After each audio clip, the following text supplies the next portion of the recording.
شاید جو یہاں کی تربیت تہذیب خالی تعلیم نہیں، وہ سب کچھ علی گڑھ کا دیا ہوا ہے۔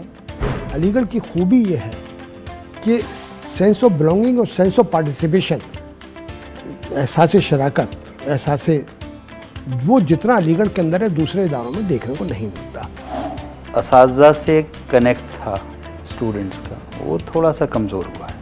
تو جو ایک وہ سینئر اور جونیئر والی چیز ہے وہ کہیں مسنگ ہے کہ خواتین کی تھوڑی سی نمائندگی بڑھی ہے۔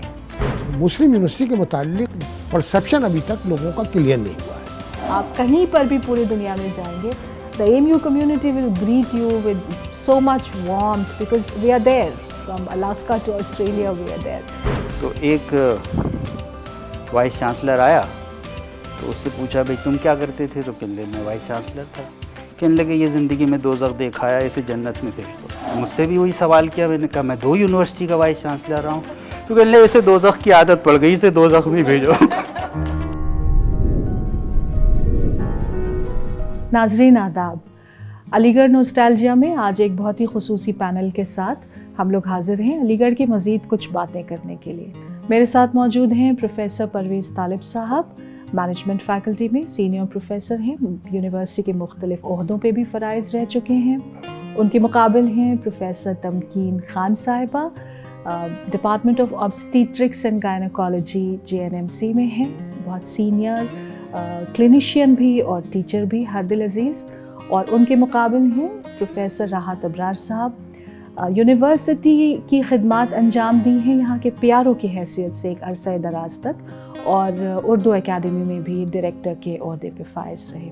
اور میں doctor Faiza Abbasi UGC HRD centre میں ڈائریکٹر کا کام دیکھ رہی ہوں۔ جیسا کہ میں نے کہا تھا آج ہم بات کریں گے کچھ علی گڑھ کے بارے میں، and I would like it to be a very free flowing discussion with all the panelists who are here today. Parvez بھائی، سب سے پہلے آپ سے جاننا چاہوں گی آپ کے لیے علی گڑھ کیا معنی رکھتا ہے؟ علی گڑھ تو میرے خیال سے شخصیت کا ایک حصہ ہے، کیونکہ مجھے معلوم ہے کہ میں کس حالت میں یہاں آیا تھا ہائی اسکول کر کے، اور زندگی میں جو کچھ بھی حاصل کیا وہ علی گڑھ کے ہی تعلق سے، تو زندگی کا ایک حصہ ہے۔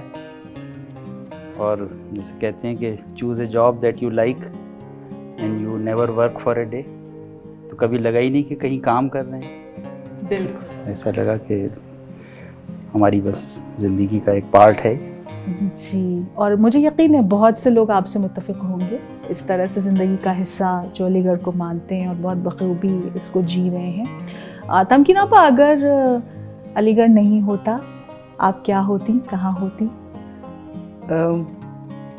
علی گڑھ کے بدولت ہی جو کچھ میں نے حاصل کرا ہے زندگی میں، شاید جو یہاں کی تربیت تہذیب خالی تعلیم نہیں، وہ سب کچھ علی گڑھ کا دیا ہوا ہے۔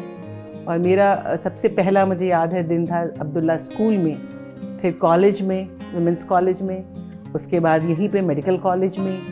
اور ایک چیز میں ہمیشہ مس کرتی تھی کہ میں نے کبھی یہاں کی ہاسٹل لائف کو انجوائے نہیں کرا، کیونکہ میں لوکل تھی، لیکن وہ کمی بھی اللہ تعالیٰ نے پوری کری، کیونکہ میں نے ایز SN ہال پرووسٹ میں اپوائنٹ ہوئی، تو وہ ساری چیزیں بھی جو ایک سیکھتا ہے انسان ہاسٹل میں رہ کر، وہ بھی میں نے حاصل کرا۔ تو جو کچھ بھی آج میں ہوں سم ٹوٹل، وہ صرف اور صرف علی گڑھ کی دین ہے۔ چلیے، ماشاءاللہ، بہت خوشی کی بات ہے، آپ اس کو you are acknowledging it and admitting it very honestly. Rahat بھائی، آپ سے یہ پوچھنا تو غلطی ہوگی کہ علی گڑھ نہیں ہوتا تو آپ کیا ہوتے؟ آپ بتائیں، آپ کو کیا لگتا ہے آپ نہیں ہوتے تو علی گڑھ کیا ہوتا اور کیسا ہوتا؟ نہیں، میں یہ محسوس کرتا ہوں جی، کہ علی گڑھ مسلم نشأت الثانیہ کی علامت ہے، یقیناً۔ پہلی چیز۔ دوسری چیز یہ کہ علی گڑھ کے علاوہ ہندوستان میں سینکڑوں ہزاروں ادارے ہیں اور لوگ پڑھ رہے ہیں۔ علی گڑھ کی خوبی یہ ہے کہ سینس آف بلانگنگ اور سینس آف پارٹیسپیشن، احساس شراکت، احساس وہ جتنا علی گڑھ کے اندر ہے دوسرے اداروں میں دیکھنے کو نہیں ملتا۔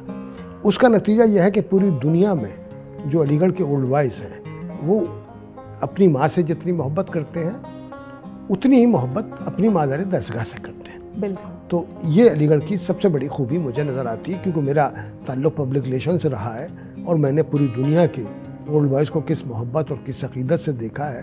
80 سال کے 90 سال کے طالب علم، سابق طالب علم جب یہاں آتے ہیں تو در و دیوار سے چپٹ کے روتے ہیں. ایسا منظر آپ کو کہیں دوسرے اداروں میں دیکھنے کو نہیں ملے. دیکھنے کو یہ مجھے محسوس ہوتا ہے. بالکل. تو پرویز بھائی آپ کا قیام ہاسٹل میں رہا؟ جی. اور کچھ ہاسٹل کی زندگی کے بارے میں؟ تمکین میم نے یقیناً ایک پرووسٹ کی حیثیت سے دیکھا، لیکن واقعی ہاسٹل کا جو اصل مزہ ہے وہ بحیثیت طالب علم. بالکل، کوئی شک نہیں اس میں. تو وہ جو تجربہ تھا اور جس طرح کی دوستیاں وہاں قائم ہوئیں اور پھر زندگی بھر کا ایک اساس بن گئی، وہ تو ہاسٹل ہی کے لائف کا. بالکل. اور میں کیونکہ ہندی میڈیم سے آیا تھا اور اپنے ڈسٹرکٹ کا ٹاپر تھا، تو مجھے لگتا تھا کہ مجھے بھی یہاں ایک پہچان بنانی چاہیے، لیکن کچھ سمجھ میں نہیں آتا تھا کہ کیسے وہ مقام حاصل کیا جائے. تو اس میں جو بڑوں کی سرپرستی حاصل رہی، حوصلہ افزائی ملی. جیسے میں نے افضل بھائی کے سلسلے میں ایک واقعہ لکھا بھی ہے کہ B S C second year میں پہلی بار میں اسٹیج پہ گیا اور I was literally pushed to the stage. Afzal بھائی کہنے لگے ہندی میں ہی بولو، کچھ نہیں بول سکتے ہو. تو یہ جو حوصلہ افزائی یہاں ملی اپنے بڑوں سے، بالکل. وہ اور آپ جو کہہ رہے ہیں وہ اس طرف بھی انگشت نمائی کرتا ہے کہ ایک جونیئر سینئر یہاں پہ رشتہ، یقیناً یہاں پہ تہذیب اور تربیت ہوتی ہے اور وہ اساتذہ کے ہاتھوں سے ہوتی، لیکن جونیئر سینئر کا جو ایک انٹرفیس وچ وی گیٹ ٹو سی ان دا ہاسٹلس بڑا اہم رہا ہے. اور اس کا کہاں تک رول ہوتا ہے ایک اسٹوڈنٹ کو تھوڑا سا کانفیڈنس دینے میں بھی، اور اس کے بعد اس کی جو پوری کردار سازی ہے اس میں؟ بہت اہم، کیونکہ اسی سے پھر آپ یہ کوشش کرتے ہیں کہ اسی طرح کے بڑے آپ بھی بننے کی کوشش کریں. جیسے مجھے یاد ہے ابھی میری ایک بات ہوئی، ایک آفاق بھائی کر کے ہمارے ہسٹری میں تھے ہم سے سینئر. اکثر ایسا ہوتا تھا کہ وہ ہمیں لے جاتے تھے کہ ہم دوپہر میں کھانے کے لیے جاتے تھے. کبھی ایسا نہیں ہوا کہ انہوں نے پیمنٹ کرنے دیا. جی جی جی. اور ابھی جب ان سے بات ہوئی 30 سال بعد تو میں وہی سب باتیں یاد کر رہا تھا. مشہور یہاں کی یہ جو روایت رہی ہے. ریگنگ ہوئی آپ کی؟ ڈر لگا؟ نہیں، اس معاملے میں تھوڑا سا میں خوش قسمت رہا، کیونکہ میرا قیام اس وقت ہاسٹل کی بڑی تنگی تھی اور میرے بڑے بھائی یہاں آفتاب ہاسٹل میں انہیں سنگل سیٹڈ روم مل گیا تھا، تو میں ان کی سرپرستی میں آیا. تو اس طرح کا انٹروڈکشن تو نہیں ہوا جس کو لوگ انجوائے کرتے ہیں اور جس کی ہیبت بھی سوار ہو جاتی ہے کبھی کبھی، ایسا تو نہیں ہوا. لیکن ہاں جو سینئرز تھے انہوں نے تربیت کا کوئی موقع چھوڑا نہیں. جی جی جی. 90 ڈگری کے سلام کروایا، بالوں میں تیل لگوایا، اور نہ جانے ریگنگ تو نہیں کہیں گے لیکن انٹروڈکشن میں بڑی چھوٹی چھوٹی پیاری پیاری سب کی یادیں ہوتی ہیں اپنے انٹروڈکشن سے لے کر. بہت چھوٹی چھوٹی باتیں، جیسے ایک بار میں کیلے خرید کے ایسی ہاتھ میں لیے چلا آ رہا تھا، تو اس دن اچھی خاصی کلاس ہو گئی میری. ہاتھ میں اس طرح سے لایا جاتا ہے. جی، کسی چیز سے یہ پوشیدہ ہونا چاہیے. بالکل بالکل صحیح کہہ رہے ہیں آپ. یہ مجھے بھی یاد ہے ابھی یہاں ہمارے یہاں چاری سینٹر میں ہمارے ڈائریکٹر عبدالرحیم قدوئی صاحب ہوتے تھے، تو وہ تہذیب الاخلاق سے اور فکر و نظر سے کبھی کبھی مضامین لکھنے کا ایک نذرانہ آتا ہے 200 300 400. تو وہ ایک صاحب لے کے آئے اٹینڈنٹ، تو انہوں نے 300 روپے انہیں دیے، تو لے لیے انہوں نے سگنیچر کر کے. انہوں نے کہا کہ میں آئندہ آپ اسے لفافے میں رکھ کے لائیں. تو یہ چھوٹی چھوٹی باتیں یقیناً ہم یہاں کے ماحول سے اور یہاں پہ جو ہمارے بڑے ہیں ان کے ساتھ رہنے سے سیکھتے ہیں. تمکین آپا، آپ کے جو دور طالب علمی رہا ہے اس کی کوئی اچھی سی یاد ہو جو ابھی تک آپ کو کچھ اچھا کرنے کی تحریک دیتی ہو؟ ایسی تو بہت ساری یادیں ہیں. 2-3 ٹیچرز کو میں ان کا جو بہت امپورٹنٹ رول رہا ہے میری زندگی میں، تو ان کو میں ایکنالج کرنا چاہوں گی. میری 2 انگلش کی ٹیچرز تھیں، فہمیدہ آپا اور شاہدہ آپا، جنہوں نے مجھے بہت زیادہ انکریج کرا ڈیبیٹس میں پارٹیسپیٹ. اگر آپ لوگوں کو انداز ہوگا کہ یہاں بہت ایک رچ ٹریڈیشن ہے، 2 چیزیں بہت خاص ہیں. جی، اوریٹری اور اس کا، اور ساتھ میں ایک یہ بیت بازی. تو وہ میں اتنا نہیں اس میں پارٹیسپیٹ کر پائی، لیکن شاید کہیں پہ بھی جب مجھے کوئی انوائٹ کرتا ہے اوریشن کے لیے تو مجھے وہی یاد آتا ہے کہ کتنا زیادہ ان لوگوں نے مجھے